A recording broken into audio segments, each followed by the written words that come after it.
अस्सलाम वालेकुम। कैसे आप सब? मुझे उम्मीद है ठीक ठाक होंगे और खैरियत से होंगे। अल्लाह पाक आपको खुश खुर्रम और आबाद रखे। आज आपके लिए लेकर आई हूँ बड़ी मज़ेदार झटपट लेकिन बहुत आसान रेसिपी जो कि सिर्फ़ और सिर्फ 10 मिनट में बनकर तैयार हो जाती है। और ये रेसिपी है जनाब एक सब्ज़ी की जो कि बहुत शौक़ से खाई जाती है और वो है कासी फल, या बहुत सारे लोग इसे मीठा कद्दू भी कहते हैं। आप जो भी चाहें कह लें, पम्पकिन भी कहते हैं इंग्लिश में। तो चलें स्टार्ट करते हैं इसको बनाना।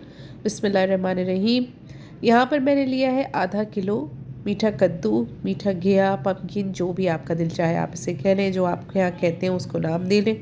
इसको मैंने बारीक बारीक कट कर लिया। अच्छा, ये मैंने लिया है छिलके के साथ। आज हम इसे छिलके के साथ पकाएंगे, जो कि लोग कहते हैं मुश्किल होता है, गलता नहीं है, लेकिन ऐसा कुछ भी नहीं होगा। मैं आपको बताती हूँ आप कैसे बहुत आसानी से इसको बना सकते हैं। एक कढ़ाई ले लिए, उसमें हाफ़ कप हमने डाल दिया है कुकिंग ऑयल।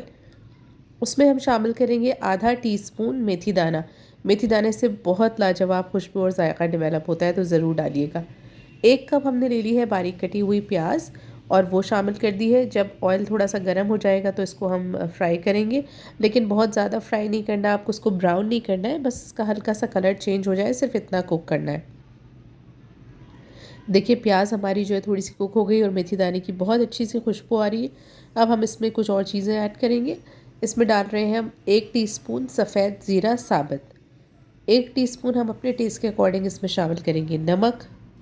1 टीस्पून हमने शामिल की है इसमें पिसी हुई लाल मिर्च।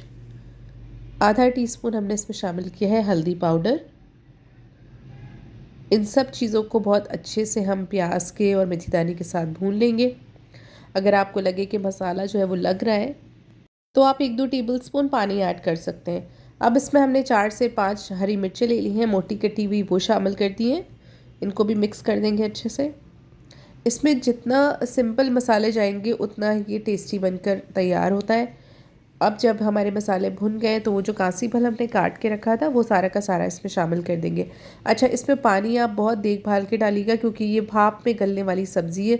तो अगर आपने ज़्यादा पानी डाल दिया तो ये बिल्कुल हलवा हो जाएगी और घुट जाएगी, जो कि देखने में भी अच्छी नहीं लगती और खाने में भी मज़ा नहीं आता। तो देखिए मैं सिर्फ़ और सिर्फ इसमें आधा कप पानी डाल रही हूँ। आधा कप भी इसलिए डाल रही हूँ क्योंकि छिलकों के साथ बना रही हूँ। अगर बग़ैर छिलकों के बनाती तो इससे भी और कम पानी डलता। तो देखिए बस इसको हमने कवर कर देना है और हम इनको बिल्कुल लो फ्लेम पे पकाएंगे तकरीबन 7 से 8 मिनट तक। और 7 से 8 मिनट में इंशाल्लाह ताला ये बहुत अच्छी सी गल कर रेडी हो जाएगी। अगर आप निकालें और आप देखें कि सब्ज़ी जो है वो गल कर पूरी तैयार नहीं हुई है तो आप 2-3 मिनट और रख दीजिएगा। और ये देखिए माशाल्लाह से आपने देखा कि सब्ज़ी जो है वो हमारी गल भी चुकी है, लेकिन इसमें कितना सारा पानी भी अभी बाकी है, क्योंकि मैंने आपको बताया था कि कासी फल अपना भी बहुत पानी छोड़ता है, इसीलिए इसमें पानी जो है वो कम डालते हैं। अच्छा, अब क्योंकि मैंने 7 से 8 मिनट इसको पकाया है, ज़्यादा नहीं पकाया है, क्योंकि मुझे अभी इसका पानी खुश्क करना है, तो उसमें भी ये खुद ब खुद पकेगा। तो उसको अगर हम ओवर कुक कर देंगे तो आपकी सब्ज़ी ख़राब हो जाएगी। 7 से 8 मिनट बाद ही मैंने ढक्कन खोल दिया था और ये अल्लाह का शुक्र है गल चुका है। अब मैं इसको इस तरह से चम्मच चलाते हुए तोड़ भी रही हूँ, ताकि जो बड़े बड़े पीस थे ना ये थोड़े से छोटे हो जाए और खाने में अच्छे लगें। बस इसको हम तोड़ लेंगे और इसी तरह इसको हम अब थोड़ी सी आंच को तेज़ कर देंगे और इसको भूनेंगे। लेकिन उससे पहले हम 2 बड़े ज़बरदस्त इंग्रेडिएंट्स शामिल करेंगे जो इसका फ्लेवर बिल्कुल चेंज कर देंगे, जिसमें सबसे पहले है 1 टीस्पून चीनी। दानेदार चीनी हमने इसमें डाली है और 4 टेबलस्पून इमली हमने ली थी, जिसको पानी में भिगो दिया था आधा कप पानी में। वो वाला इमली का पानी हमने डाला है इसमें, बीज को हटा दिया था अलग से और सिर्फ पल्प या उसका जो पानी था, गूदा, हमने वो शामिल किया है। चीनी से आपकी जो सब्ज़ी है इसका कलर ख़राब नहीं होगा, बहुत अच्छा रहेगा। आप इसको चाहे जितनी बार गर्म कर लें। और इमली के पानी से एक ऐसा फ्लेवर इसमें डेवलप होता है जो कि बहुत ज़बरदस्त बना देता है इस सब्ज़ी को।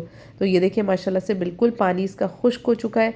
आप देखें मेरी कढ़ाई जो है वो साइड से थोड़ी सी आपको डार्क फील हो रही होगी, उसकी वजह ये कि मैंने इसको तेज़ आंच पे भूना है, क्योंकि हम इसको हल्की आंच पे नहीं भून सकते, बहुत ज़्यादा टाइम लग जाएगा। तो इसीलिए, और सब्ज़ी आपकी बिल्कुल घुट जाएगी, जो कि हम नहीं चाहते। इसलिए हमने इसको तेज़ आंच पे जल्दी जल्दी भून लिया है और ये ज़बरदस्त सी रेडी हो गई। देखें बिल्कुल खुश्क है। इस सब्ज़ी में अगर ज़रा सा भी पानी होगा तो आपको अच्छी नहीं लगेगी खाने में।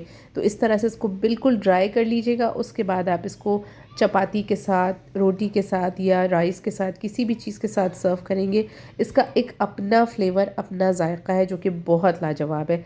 लंच में स्पेशली बहुत अच्छी लगती है। आपका जब भी दिल ना चाह रहा हो कि कुछ मेहनत की जाए तो झटपट ये सब्ज़ी बनाकर रेडी कीजिए। अपने बच्चों को खिलाइए, घर वालों को खिलाइए, यकीनन वो बहुत ही ज़्यादा शौक़ से इस सब्ज़ी को खाएंगे। अगर आप इस रेसिपी के साथ बनाएंगे तो उनको बहुत पसंद आएगी। रेसिपी अच्छी लग रही हो तो फैमिली और फ्रेंड्स के साथ शेयर कीजिएगा। अगर चैनल पे पहली बार आए हैं तो ज़रूर सब्सक्राइब कर दीजिएगा। अपना बहुत ज़्यादा ख्याल रखिएगा, मुझे दुआ में याद रखिएगा। अल्लाह हाफ़िज़।